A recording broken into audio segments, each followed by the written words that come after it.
All right, folks, welcome into we're going to call it a auspicious and important Wave News Extra live stream, and it's going to be part one of what we're going to discuss to break down with you all the big story that's coming up over the weekend. Of course, you've heard short of everything that we've been able to share, the storm tracking team.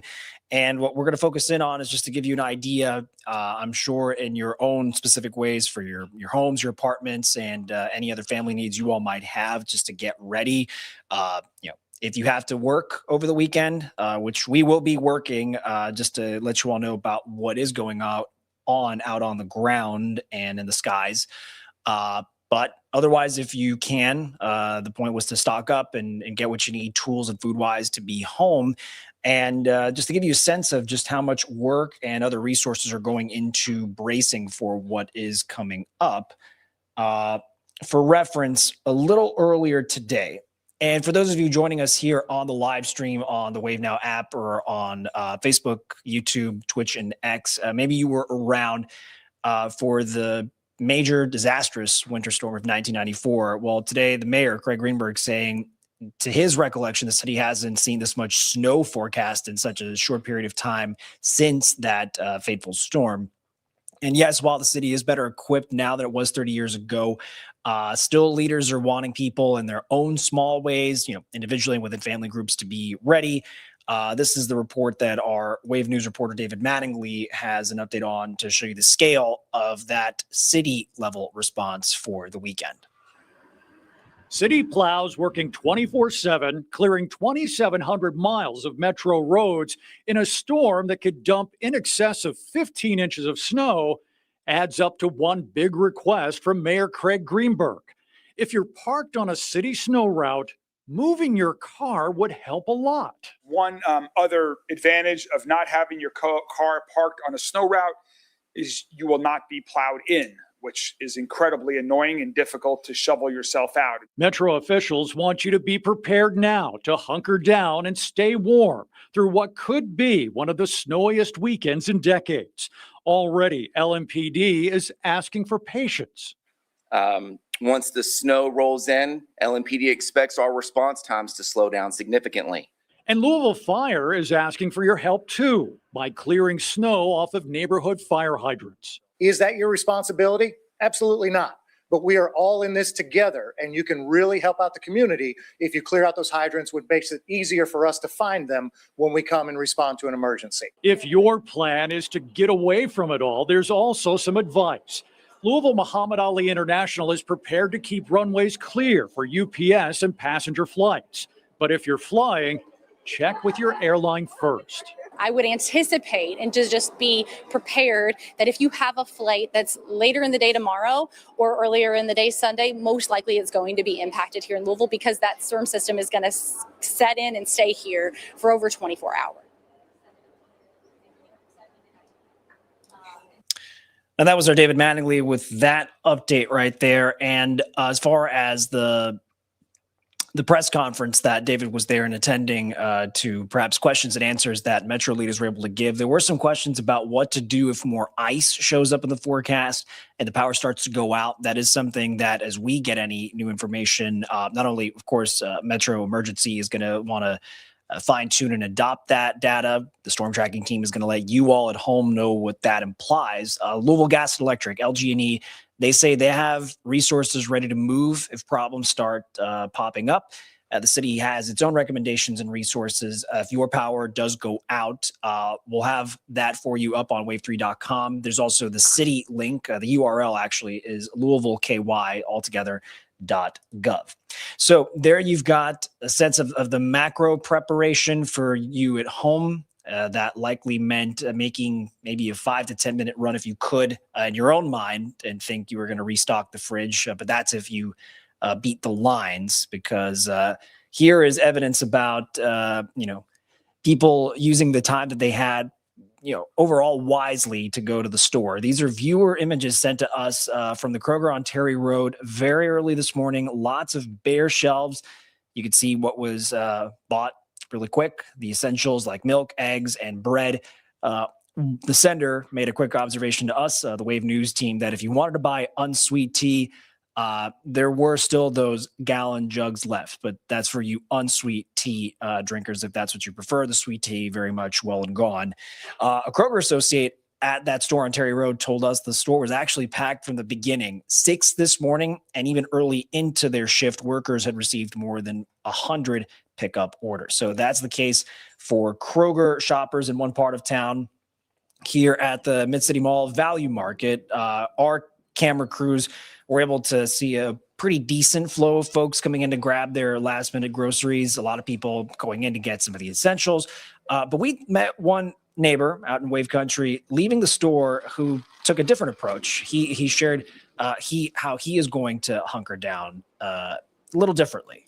Buying all the junk food that I didn't have delivered when I got my staples. And I thought, well, might be here a few days and ain't good to worry. It's going to be here or not. You know, I'm 64 years old. I ain't got time to have a bad time. So even thinking about the seriousness of it all, it's, you can't help but chuckle with folks who were able to show a little bit of sense of the humor there. Of course, not to minimize just how, consequential all this is going to be when it does settle in. But it's interesting to, check in with you folks out on the streets. Value Market, in their reference, they're going to stay open another 40, 50 minutes. The store plans to stay open through the weekend, as they put it. For your closest grocery store, or the one where you prefer shopping, that's going to be key to, if you prefer to call them by phone, update your Google Maps, check the websites for what those adjusted hours might be when they're going to open and when they're going to close. They'll even have access to be able to, keep the store going over the course of tomorrow, Sunday, and then stretching into Monday. So just to tee you up, this is just part of the reminder of how much we're going to put into following this snow, bitter cold alert day event. Later tonight around 9 o'clock, Chief Meteorologist Kevin Harned going to be right here at the set in the Wave Now studio. And as he's been doing all through this week, really, as so is the team, walking you step by step with the latest numbers, the expectations, understand what it all means for your travel, your ability to stay warm inside your home. Now, to the other stories that, or we'll call these the secondary impacts. And this is an ability for students at JCPS schools, many who do need to come to campus to get their steady meals. For families who are in financial instability that way, the district leaders say they don't want you to worry if schools do end up having to close for Monday. In a separate conversation for a different story we were doing, our Wave News crews did sit down with Superintendent Dr. Brian Yearwood, but someone brought up the question about the need for phone calls and logistical planning going on right now to get these meals to the kids who need them most. I know that we engage with agencies out there like the YMCA and others to help with that support. So again, that is ongoing right now, is to ensure that we're engaging with those various organizations that do step up during these times to ensure students do have food. And we know JCPS is taking this pretty seriously since they've already canceled athletic events, practices, extracurriculars for the weekend. We're talking anything that was home or away for them, and they're going to continue to monitor the conditions closely, posting updates on not just their website, but their social media channels as far as a decision to open up schools on Monday, or deciding that it's a better call for the kids to stay safe where they have their beds and working power and heat. Now, there's your, perhaps larger Jefferson County perspective. And we're wanting to remind you folks, if this is where you live or you have family members who live in these parts, we're talking places like Elizabethtown, Radcliffe, Vine Grove. Well, they've collectively agreed to set up a procedure to help anyone who doesn't have adequate shelter to brace through the snow and the very dangerous, deadly cold. So just for reference here, if you haven't seen these numbers yet tonight, anybody who might be displaced or needs this kind of shelter help, they can contact any one of those phone numbers you see on your screen, and they're for the different cities, municipalities, neighborhoods. So you see for E-Town, for Radcliffe, for Vine Grove. Any Hardin County resident who lives outside of the city limits proper can also contact their respective police department in the city that is close to them if they need to get in touch with someone sooner rather than later. And so then for perspective in downtown Louisville, should someone need a place to stay ahead of the weekend weather, the Galt House, on top of, there's shelters that will take you in. The demand is going to be such that bed space is probably going to run out. For anyone who would want a room at the Galt House, for example, they say they're offering a winter storm relief rate. So that's going to be $115, and it would be an option if someone just can't afford to, try to risk driving on unsafe roads, or if their travel's disrupted and they're just stuck and need a place to stay and regroup and replan. The Galt House would have some information to break down for you there, and you can always find that online through their respective contact points, their phone number, their website, their emails, and all that. Checking in, as we do always appreciate you leaving comments and interacting with us on the live stream. And so we see a YouTube comment from Shirley, and Shirley's asking, are we going to see ice or sleet in Fairdale? And this is where I'm scrolling down. So in this case, I appreciate you asking the question, Shirley, and this is where I'll make sure I can leave the note down. This is where sometimes we do have our notepads handy. And this is something where I will defer to the expertise of Kevin, trust him, very much so, 100% with kind of assessing the specific risks you might have. So you're asking, is going to ice or sleet in Fairdale? If I remember in Kevin's breakdowns over the course of the night, we're thinking the ice or sleet danger more so. The likelihood of that is to our further southern Kentucky counties, closer to the border with Tennessee. Being in Fairdale, you're much closer to the center of the metro, and so it may just fall into the exact inch range for the snow. So this is where we can kind of write this down in real time. What I would invite you then to do, Shirley, is check back in around 9 o'clock. And as I do that, I'm seeing Misty and Cheryl also asking the very important questions. I don't blame you for checking in. I know, this is where we jump on and kind of have the conversation about, what I'm able to gather and share with you to break down the news stories. But this is going to be the biggest news story of the year so far. So I don't blame you for asking. Misty asking about Shepherdsville. So, and you can refer to this with Kevin on wave3.com and the storm tracking team about, the band of the most snow around the 12 plus inches is the, closer to the river and, right below the parkways. And so I-64 is where we're talking, you're starting to see some lower snow amounts. It's still significant, but lower relative to this white band. It kind of follows more the river's shape, Southern Indiana and Louisville proper in Jefferson County. So I don't want to give you all the information that would contradict what Kevin has been laying out for us over the course of these last few days. So make sure, take what I said. I can have Kevin clarify this around 9 o'clock. So I hope you come back and do join us then. But by all means, make sure to contribute, comment, and Kevin will try to answer those questions as best as he can. With that, we're going to take a quick break to reset to talk about some of the other stories we want to share with you before we then make room for Wave Weather Now, a very important, salient conversation and review to have tonight. So we're going to take that quick break and be right back with more Wave News Extra after this.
We are back here in the Wave Now studio. Always appreciate, by the way, folks, asking these very important, relevant questions, as I'll keep reiterating that the big story we understand is going to be the impact to you out there as we all kind of weather this winter storm together. So, Misty, thank you for example, checking back in with us. We'll just, we're trying to stay on top of these things, do the best that we can for you out there.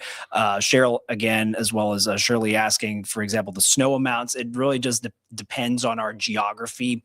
And as I say, I would encourage you to check the storm tracking team's page on wave3.com. There's sort of a color coded map where you can kind of see what, the amounts that could fall depending on your latitudes, and very fine latitudes at that. Closer to the metro, the expectation going into this as the storm tracking team is thinking, the 12 plus inches. A little further south, it's going to, go to a smaller total amount by increments, but still something in that, 8-inch plus 10-inch range. So, take what I'm saying without having the graphics in front of me. And I would encourage you to check back in with us around 9 o'clock. Kevin's going to let you know when he's going to come online, and you could ask him those very pertinent questions that he is equipped to answer wholeheartedly.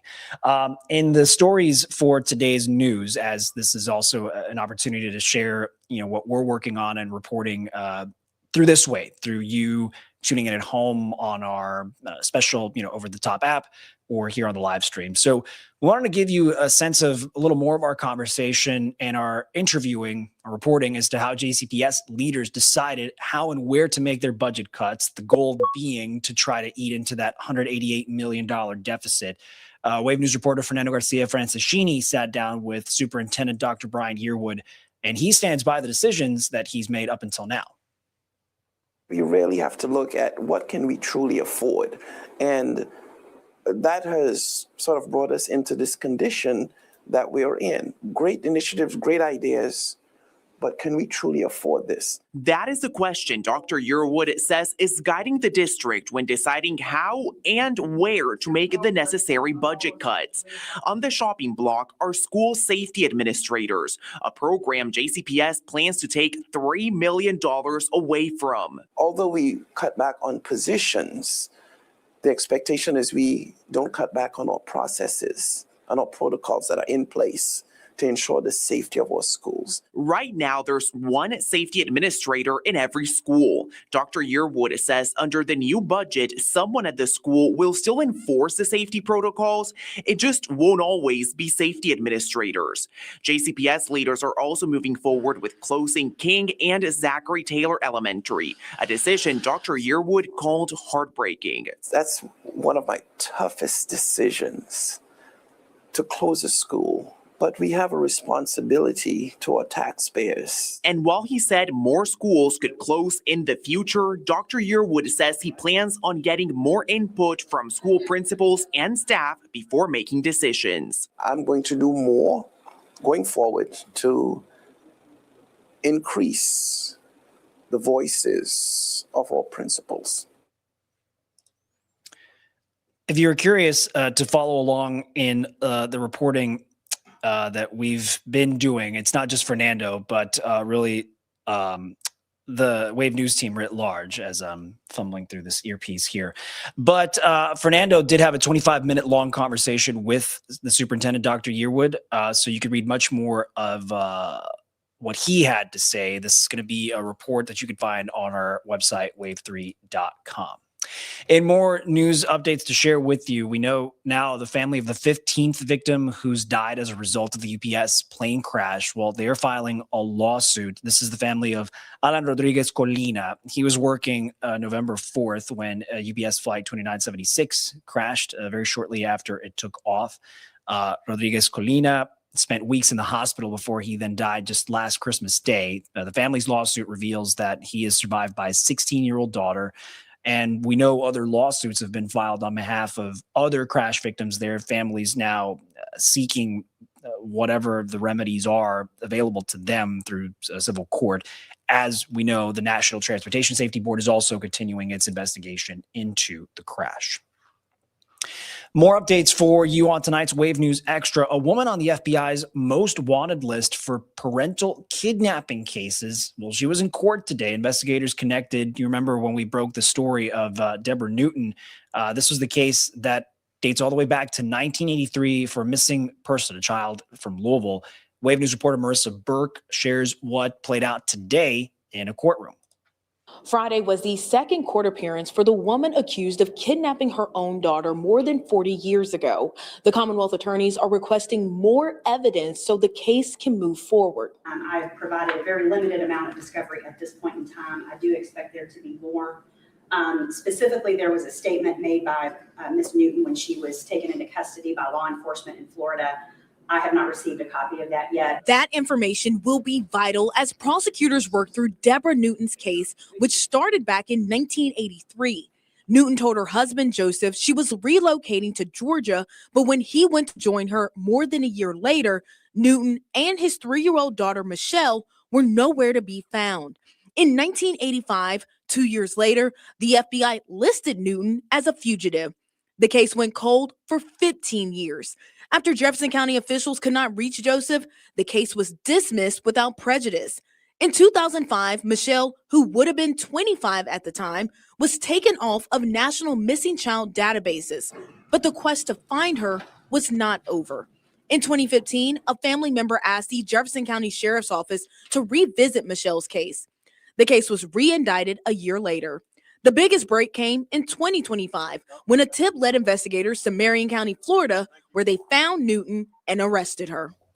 Deborah Newton is out on bond. Her next court appearance is scheduled for March 27th. Marissa Burke, Wave News.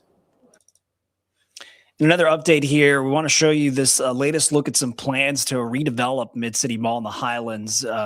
Pretty significant change for this part of the Louisville Metro. And you're getting these different mock-ups, designs, potential, choices for architecture. It's a proposed plan that does include upgrades to this aging property, but it also wants to include, keeping the Louisville Free Public Library branch and Beechwood Park as a clear element of what the plan is going to be. In addition, the project is introducing, you see in the back toward what would be that part of the property, a new grocery store, plus some publicly accessible green spaces, additional outdoor gathering spots.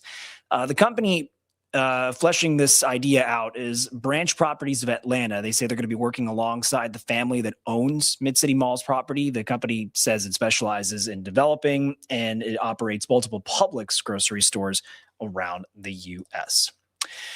Hope you continue to follow all the updates that we're going to be sharing as they get to us over the course of tonight into Saturday, Sunday, extending to the beginning of our work week, because that's just how long these alert days and their ripple effects are going to last. So if you haven't already done so, a great way to connect with us beyond joining us for these live streams on the Wave Now app or on all the different channels we do run, the Wave News app, the Wave Weather app, both, critical, essential, very handy tools to have at your disposal.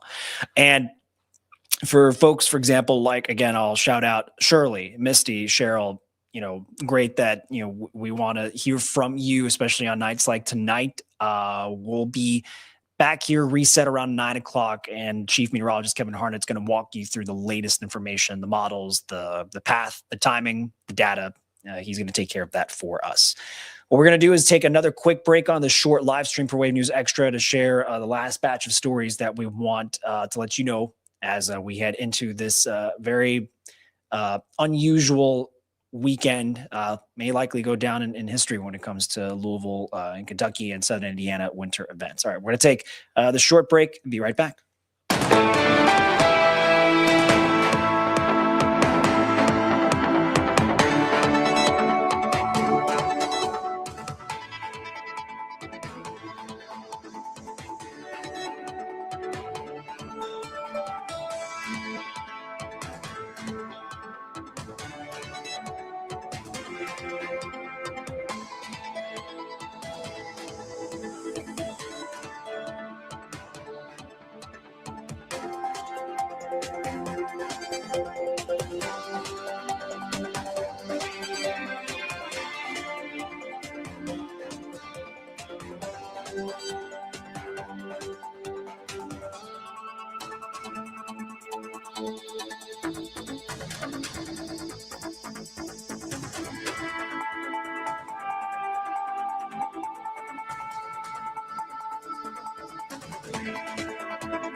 Welcome back to Wave News Extra here, streaming live for you in the Wave Now studio. Not to forget the perspective, obviously, sometimes what we'll share with you is, maybe it's that kind of default, but not that we also, of course, care about checking in with all you folks across our coverage part on the Kentucky side of things. But rest assured, leaders and the folks who keep roads safe up in southern Indiana, further north, they've put in that hard work as well.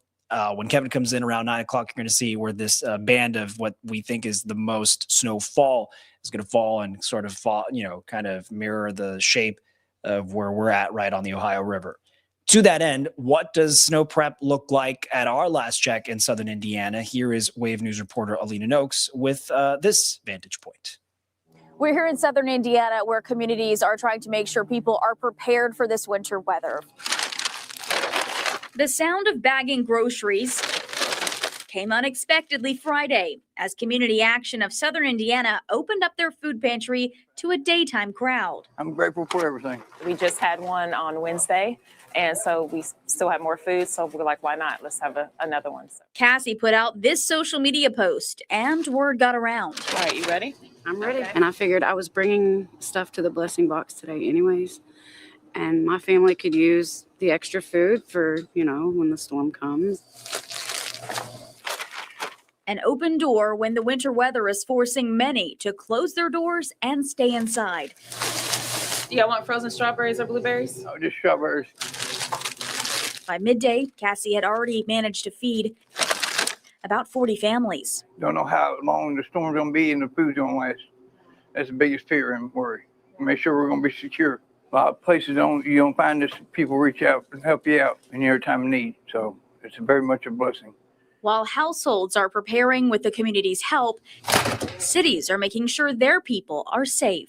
Now, here in Charlestown, there are 16 public works employees who will be working in 8-hour shifts with several of these snowplows to get out over the weekend and make sure these roads are continually treated.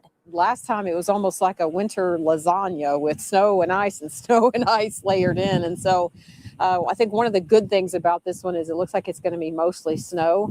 Of course, that is made more difficult by the amount of snow we're expecting and, of course, these ridiculously frigid temperatures. Charlestown Mayor Treva Hodges says most city roads have already been treated ahead of those first flurries. But as they clear the roads, Hodges wants people to clear the way, removing their cars from city streets. So our goal is to continually move the snow as it falls so that it doesn't build up, so that once it's done, we can spread some salt and hope that the sun comes out on Monday and starts to melt it away.